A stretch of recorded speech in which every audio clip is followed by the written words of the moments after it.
Okay. So, welcome everyone to Opera 2, a class that it looked as though it might not happen, but I'm glad that it is happening.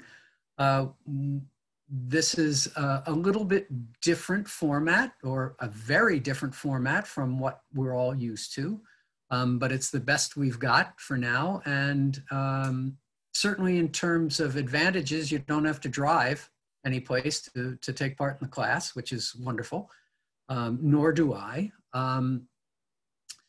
One of the differences from an in-person class, aside from the fact that I have to continue to look upward into this little eye of the camera on my computer so you think I'm actually looking at you, is that it's going to be a little bit more problematic, my answering questions. In an in-person class, people put their hands up just about any time that the music is not running, and I call on them. Here, it's going to be a little bit more difficult. There is a chat function on your screen down at the bottom. If you have a burning question during the middle of the class, type it out on the chat and send it. I will see it and I'll do my best to answer it. I will also do my best to leave a little bit of time at the end for questions. I can't guarantee that, and since I'm not running the show, that is, this is not my my screen. This is being run by the Senior Center. I don't know what they set up in terms of time. I think it might just actually stop right at 4 o'clock. So I'll do my best. There will be a recurring link that I will send out every week on Monday, so you'll have it. I will also do my best to send out the class summary with the listening examples beforehand. This time, unlike the first term when I did Opera 1, I'm actually including complete performances of every opera where I can find one. I will warn you that some of the excerpts that we have today do not have translations on the screen, so I'll just sort of, I'll paraphrase what's going on. I think that's pretty much it for now, and let's launch into our first 19th century grand opera composer, who is undeservedly less well known than some of the others as an opera composer, and that's Hector Berlioz. His reputation suffered greatly after his death for a long time because his works, because of the size of many of them, were not performed much after his lifetime until the late 1800s. And so much of the writing about him was based on hearsay rather than on people actually hearing his music. And so the negative press that he got after his life was based a lot of times on the negative press that he had gotten during his life in France, where his music was not popular. And his reputation didn't start to change until the 1950s, when people actually got to hear real performances of his music. And since then, his reputation has experienced a renaissance, so that he is now looked upon much more favorably, and I can't think of a composer who's more deserving. He was a great melodist. He was highly dramatic in all of his works, and he was a very original composer, both in his thinking about structure and in his use of instrumental effects. The great Russian orchestrators of the late 19th century, most notably Rimsky-Korsakov, took a great deal from Berlioz, who did travel to Russia and was highly acclaimed there. In fact, every place except France, Berlioz was highly respected. It's a great example of the prophet not being without honor except in his own country. Berlioz was born in southeast France in 1803 to a country doctor, one of and his wife. He was one of a whole group of early Romantic composers who were born during that first decade of the 19th century. He was the oldest, but his contemporaries included Mendelssohn, born in 1809, and then both Chopin and Schumann born in 1810, and Liszt born in 1811, and they all got to know each other, as it turns out. He was taught at home a lot.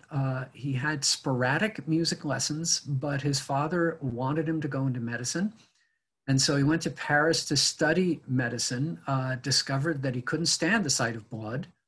And also, he kept sneaking off from his classes to go and study at Luigi Cherubini.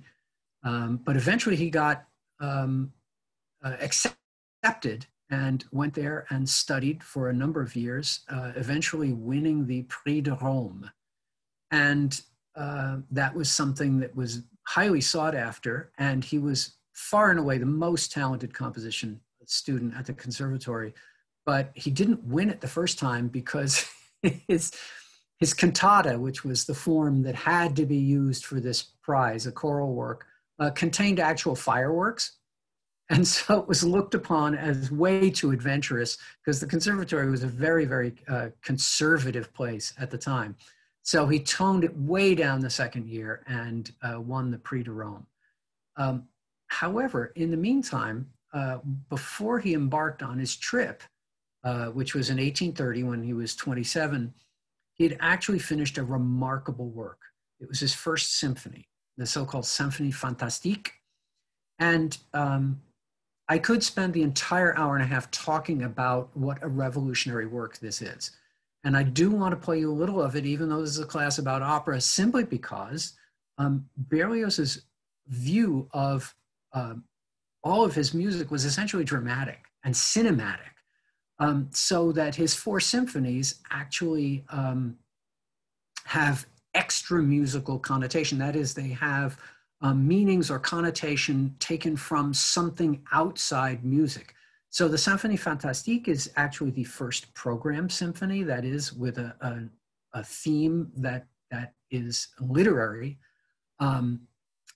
as was his second symphony, Harold in Italy. His third symphony was a kind of a cross between a symphony and an oratorio and an opera, Romeo and Juliet. And his fourth symphony, which was the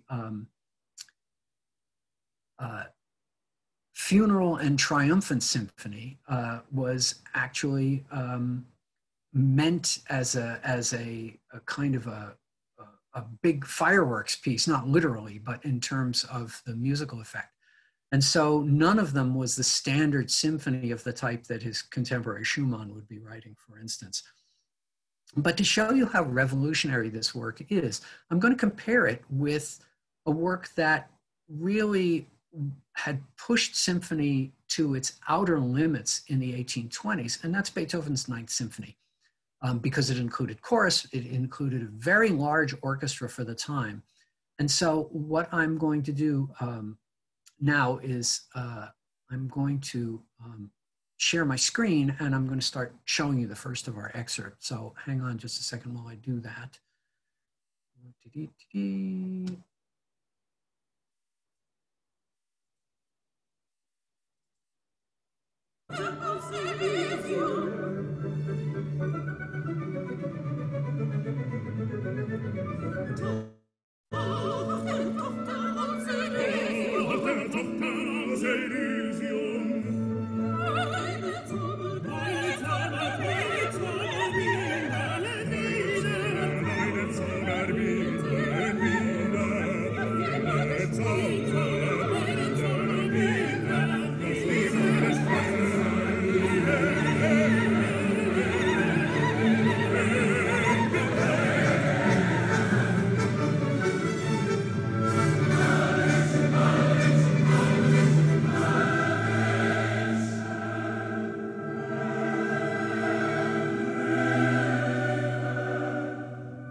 And of course, I could spend a long time talking about that symphony also, but I just want to point out to you that this was the biggest orchestra available in 1824.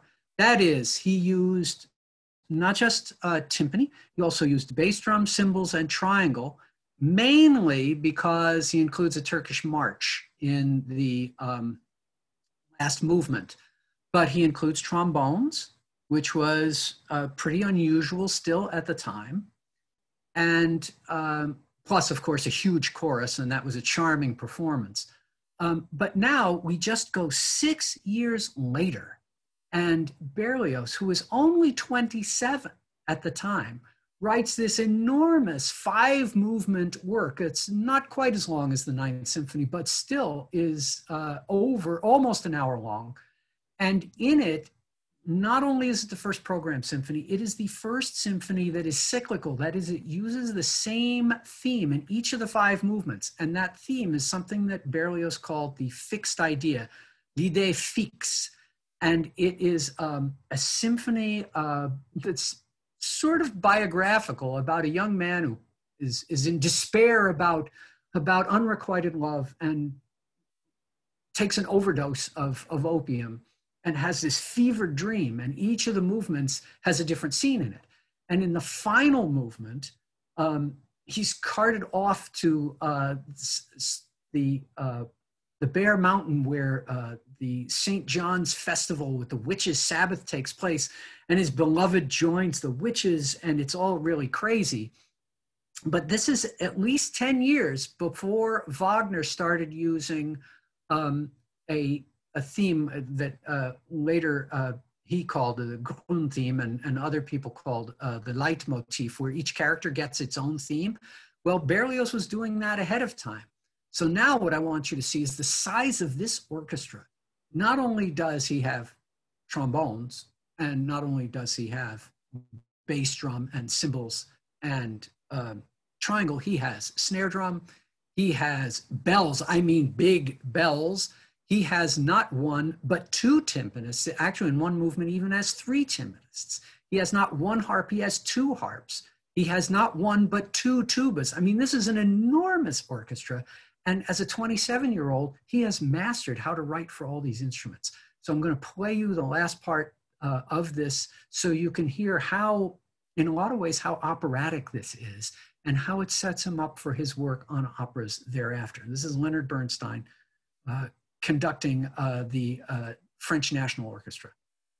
And this is, I'm starting in the middle of the movement, where you can hear the Dies Irae, which was rediscovered, the medieval hymn, the Day of Judgment.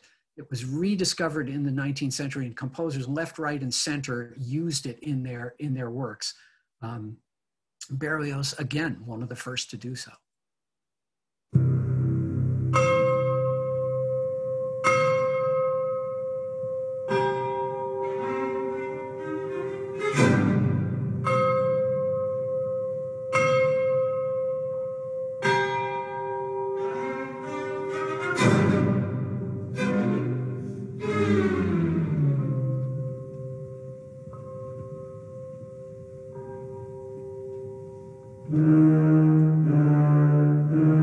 This is the Dies Irae.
See what they're doing?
Wow.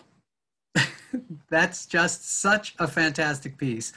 And, you know, we had two pieces in a row that have huge endings, the Beethoven's Ninth and this piece, but they're almost from a different century. That's not that Beethoven wasn't a revolutionary. He was, and he influenced Berlioz highly. There are parts of that music that you just listened to, especially where the lines get imitated going from one instrument to another, that are highly influenced by Beethoven. But the size of the orchestra and the different effects are extremely modern. In fact, in some ways too modern for some of his audience. The thing that I pointed out where the strings were bouncing their bows off that, it's an effect that is called collegno battuto in Italian, and it just means you take the wood of the bow and you bounce it off. It's a special effect. And again, Berlioz was one of the first ones to do that. So you can see he was thinking scenically. He was thinking in terms of storyline, even in his earliest works. And so opera was something that he really, really was drawn to. And he had certain loves throughout his life. One was Shakespeare, another was Virgil. He learned about both of them early. He read their works extensively, and he based a lot of what he did later on either Shakespeare plays or Virgil's Aeneid. But his first operatic attempt, which came when he was in his early 30s, was based on a real live person, the Italian sculptor and goldsmith Benvenuto Cellini. And the interesting thing is that Cellini, like Berlioz, was a larger than life character. But while Berlioz's spirit of adventure never quite made it over to violence in the way that he actually planned. He had a fiancée when he went to Rome, and then he learned that the fiancée had broken off her engagement with him, and so he hatched a plot where he got pistols and poison, and his plan was to sneak back into France, because if he left Italy, he would void his prize. He went back into France dressed as a woman, and his plan was to kill his faithless ex-fiancée and her mother, whom he didn't like. But when he got to Nice, he lost his nerve and just ended up trying to drown himself by walking off the pier, and he was dragged out, and he was okay. But anyway, Cellini, on the other hand, actually fought duels and was quite the firebrand, not just in his art, but in his life during the 16th century. And Berlioz, again, one of the first composers to write his own libretti, created the libretto for this story about how Cellini is trying to win the love of a young woman who loves him also, but she's been forced to become engaged to his rival, another sculptor. But Cellini, in the end, wins her by creating this magnificent statue for the Pope, and all turns out well. We're going to see a short excerpt, unfortunately, without translation, in which he is trying to persuade her to sneak away to the Roman carnival. And you can see his rival hidden in the background, cursing and saying, well, I'm going to take care of both of them. And she's persuaded. And you'll hear right when we start the theme of something that Berlioz turned into a standalone overture, the Roman Carnival. And you get to hear how wonderful Berlioz is at setting words to music, his wonderful sense of melody in this excerpt. And at the end of the excerpt, you're going to hear something that prefigures one of the numbers from Carmen, which of course was not written for another 40 years, but it shows that Berlioz's influence, even though unacknowledged by a lot of composers, was very real on composers who were writing operas later. So anyway, here is this duet.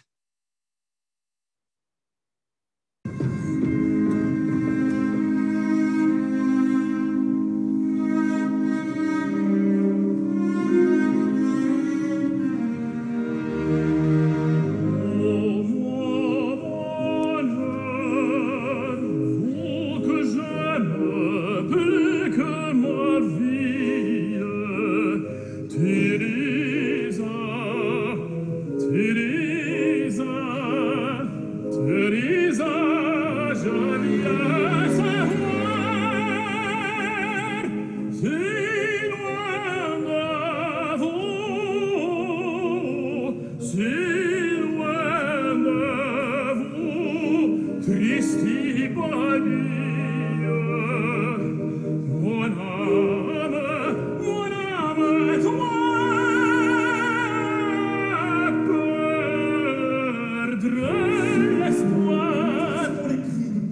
mais bien de verrou que l'on gagne le cœur des filles, mais en marchant à pas de loup. Seul, à qui l'on parle-t-elle?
Parler tout beau, ah si j'osais parler, ah si j'osais souffler un mot.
Faites-moi cruelle, au matérisa, nous prenons l'autre route, au gazon fleuri, que j'amène la route, à que bien est pris, si je veux ma bière.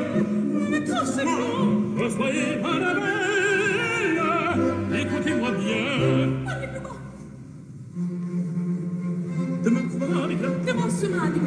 Demain, Marita, surtout n'y manquez pas, surtout n'y manquez pas. Je n'entends pas, Venez la seule colonne, colonne, Cassandro, et son retour les deux, nous allons à Florence.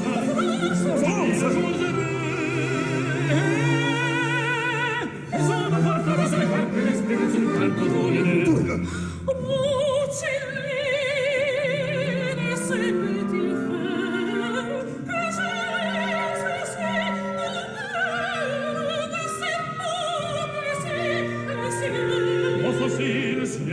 Sorry, got to stop it there. But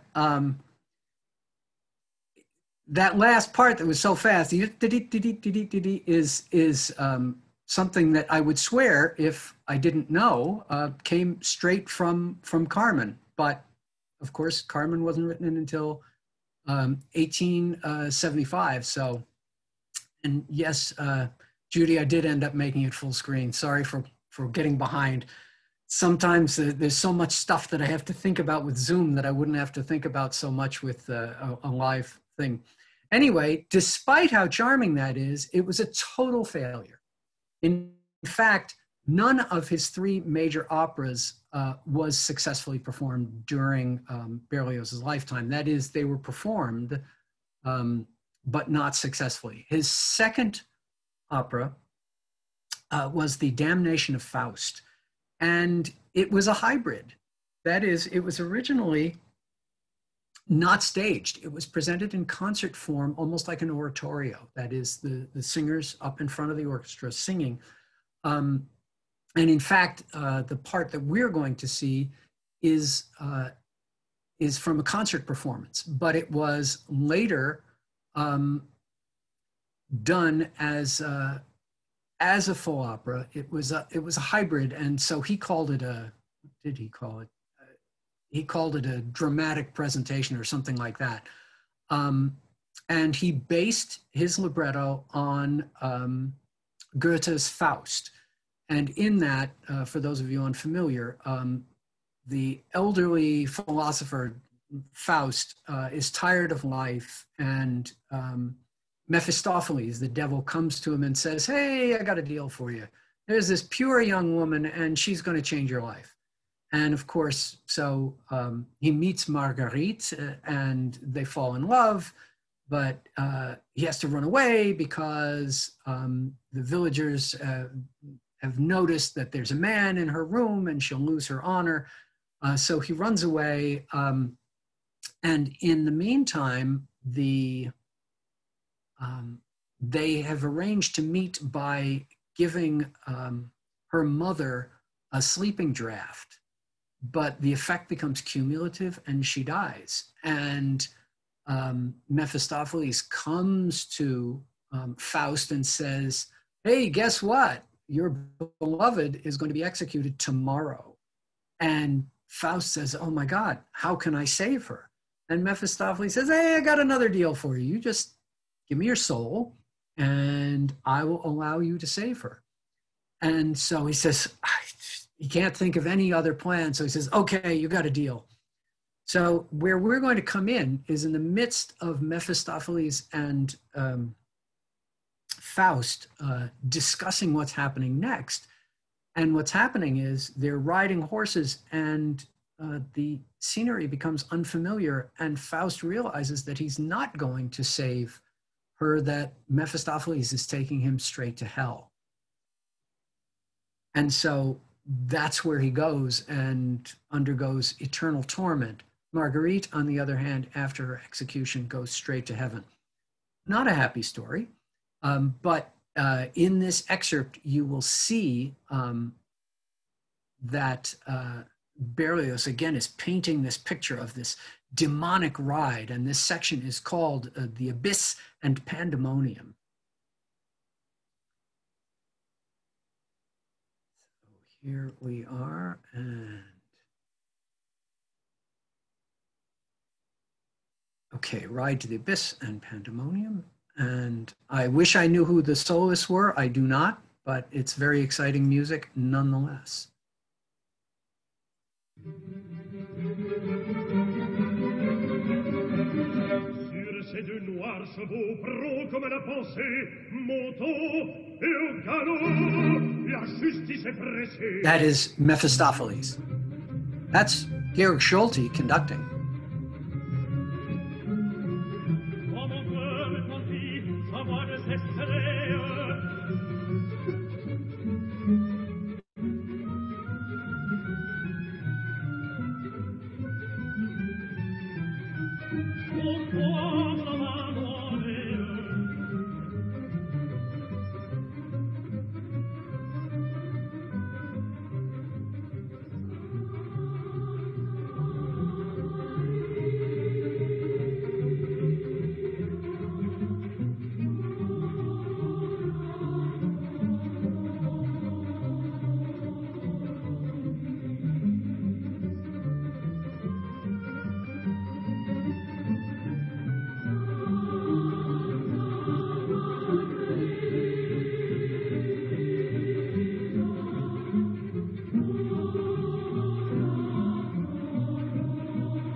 that was not my fault, folks. That one they cut off themselves. There's some interesting things there in what we just saw. One was that the females in the chorus were singing a version of the Catholic hymn, Sancta Maria, only they were singing Sancta Margarita, pray for us. That is, they were prefiguring her going up into heaven, and also it was basically a prayer of the thought of Faust to hope that she would pray for him. But then, of course, there's that huge scream, and then we can see we're headed down into hell, and the devil, and I'm thinking that Mephistopheles, the singer, might have been José Van Damme, but I'm not positive about that. That he's saying, okay, now you're in my hands, I am now your master. And then the chorus, particularly the males, become devils tormenting him.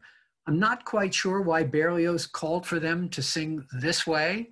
It's this a quasi megaphone effect, but he was always trying different things. And so there's, you can see that with that hup, hup, they were really prodding him at the end. And so it's a very tragic work that once again met with an unfortunate fate. It was met with indifference by the Parisian public. Now you have to understand, Berlioz wasn't the only composer who suffered. The first performance of, I think it was Tannhäuser in 1846 in Paris was a total and unmitigated disaster. So a lot of composers suffered from the fickleness of the Parisian operatic public, which seemed to like, well, they liked Meyerbeer, but otherwise they seemed to like light fare that had a lot of dancing in it. In fact, some people wouldn't even show up until the third act, which was when the obligatory ballet scene was included. So undaunted, Berlioz did take some trips out of France. He went to Hungary, he went to Germany, he went to Russia, and he met with great success there, both as a conductor and as a composer, usually conducting his own works. He was one of the great conductors of his age. He was once asked whether he always wrote for 500 musicians, and he said no. Sometimes it was only 450. He did write smaller scale works, but we're not going to cover any of those today. His lifelong ambition, aside from setting Shakespeare to music, which he did both in overtures and also in his Romeo and Juliet symphony, and in the final work that we'll hear an excerpt from, his other big aim was to set parts of the Aeneid to music, to make an opera out of that. And in the 5-year period between about 1853 and 1858, he actually crafted the libretto and wrote the music for his largest work, which is the Les Troyens, the Trojans. It's divided into 2 parts. The Fall of Troy, in which the main female character is Cassandra, who is cursed by being given the gift of seeing the future, but not having anyone believe her. And she keeps pleading with the people of Troy not to believe that the Greeks have left, not to open their gates to the Trojan horse, but she's ignored completely with disastrous results. And at the very end of the first section, seeing that all is lost, Aeneas and a small cohort of his men cut their way out and take to the sea.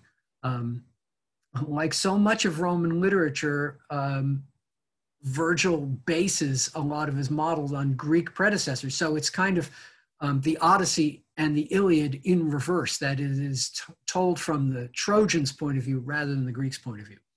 But in any case, the second half is the Trojans at Carthage, and we pick up when they arrive, storm-tossed, into this land run by the the wonderful Queen Dido.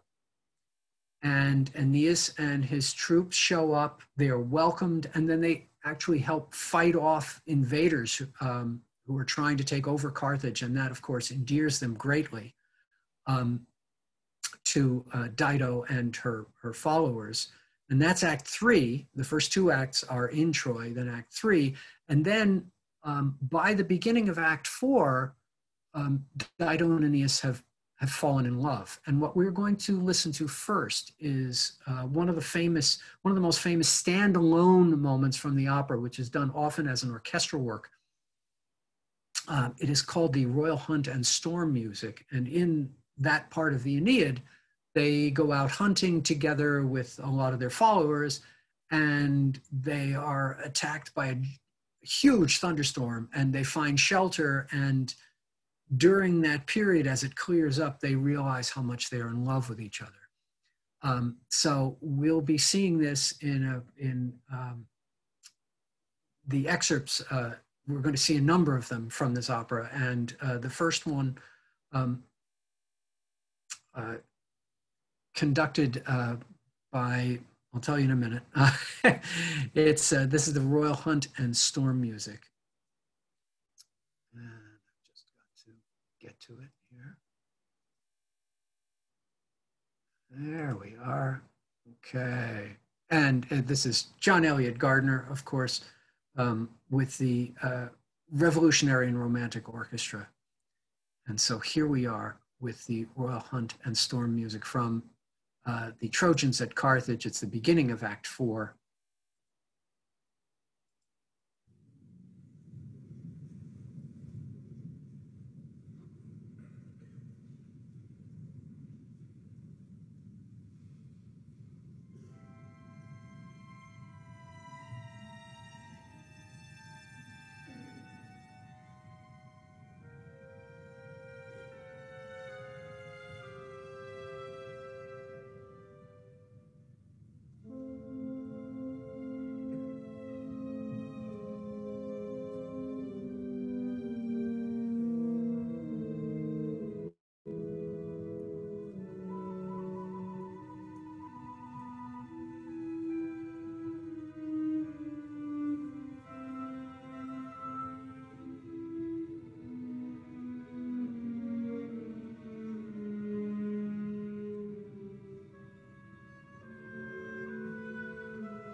You may have noticed that the instruments looked a little bit funny. It's because they were using period instruments from the early to mid 19th century. So the horns are without valves, and that horn player had to change notes by how he moved his hand within the bell. I'm not sure what the symbolism was involved in that production in terms of how they staged it, whether the horse represented the Trojan horse or what was going on. You will have heard the chorus, mainly females, singing, and the word they were singing over and over again was Italia. And that is because, much as he wants to stay, Aeneas has a charge from the gods, which is to go off and found Rome. And unlike Purcell's Dido and Aeneas, in which the messenger that is supposed to have come from the gods is actually coming from an evil wizard that is trying to destroy both Dido and Aeneas, the messenger that comes to Aeneas at the beginning of Act 5 is actually from the gods and saying, you've wasted enough time, you have to go off now. And of course he does. And Dido dies of a broken heart, and Aeneas founds Rome, and it's again not a happy ending. However, at the beginning of Act 5 is one of the most glorious tenor solos I know. And it is sung by a sailor whose name is Hylas. And he is singing about how he longs for his home. And we're going to hear that now. Once I can get up, there we go. So it's called Vallon Sonore.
I told you that was gorgeous.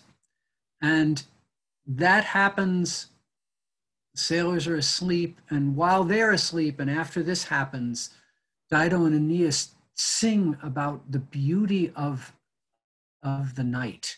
And this is also, whoops, I stopped sharing and I didn't mean to do that. Well, let's try that again. Let me see. Yeah, there we go. Okay.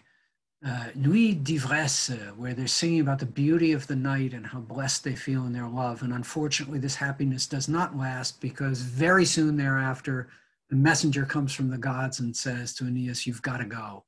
And everything goes downhill from there. Here we go.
registrene a chi sa son amant.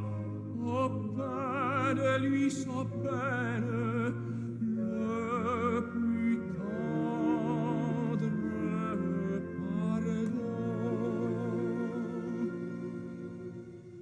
Oh, nuit d'ivresse, une extase infinie.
You can tell that things are not going to go well.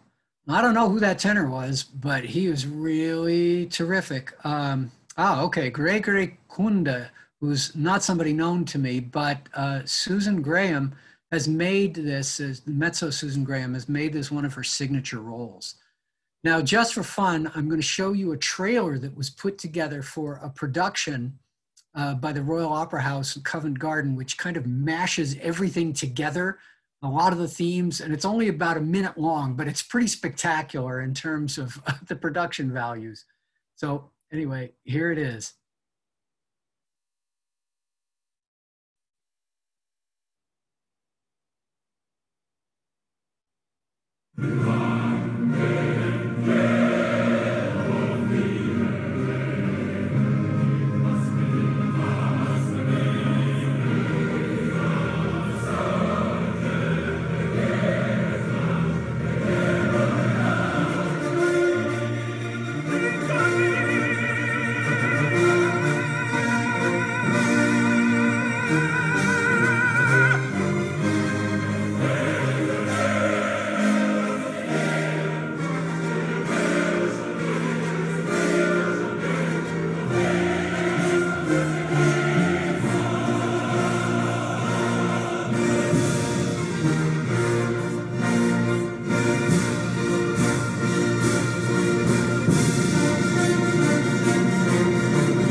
I told you it was pretty spectacular.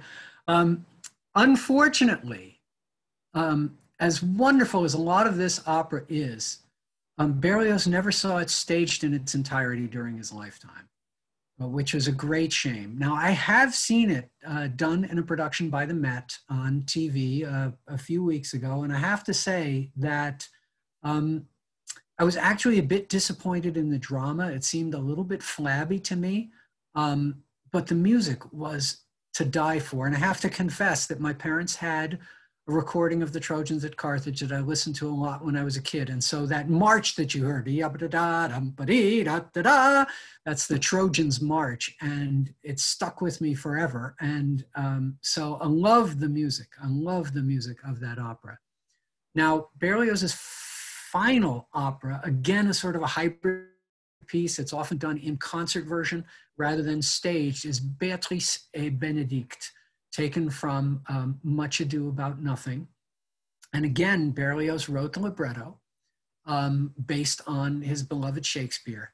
And we're only going to get to hear a little bit of this trio, and again, Susan Graham's in it, where Hérault, Beatrix, and Ursule are singing.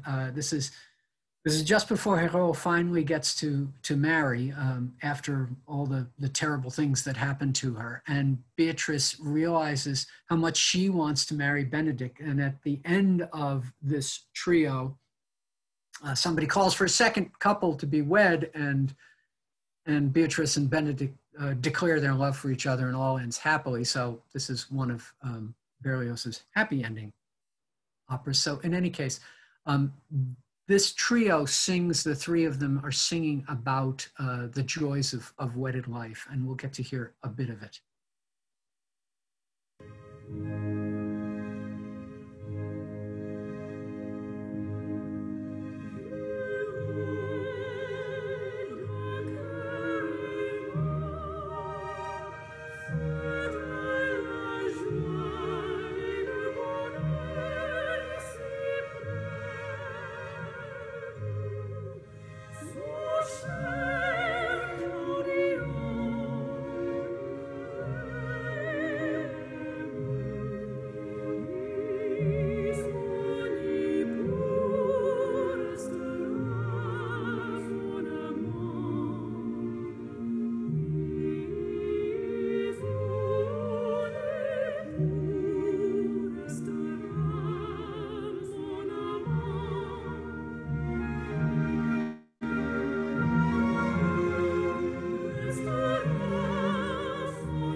And unfortunately, we're going to have to stop it there.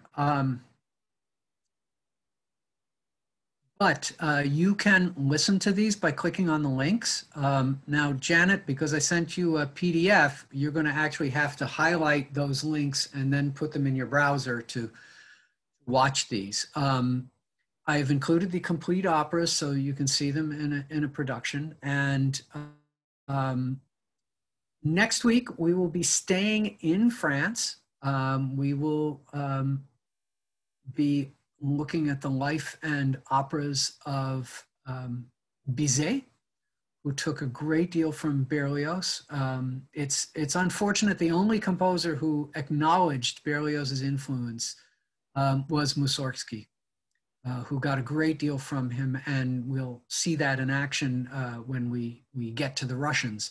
But Verdi got a great deal from Berlioz, as did Wagner, but neither acknowledged their debt to him, which is unfortunate. But we now can enjoy many new productions of Berlioz's work. So he's much more in the ascendant today. So I'm afraid that we're out of time. And I'm also, since this is my first time on this kind of borrowed site, I don't want us to just cut off with me in the middle of a sentence. So I hope you had a good time today. And if you have a question about something, don't be afraid to email me and I'll answer you directly, and I'll try and answer it also on screen at the beginning of the class next week. So have a great week between now and next Tuesday, and I'll see you so we can talk about Bizet. Ciao.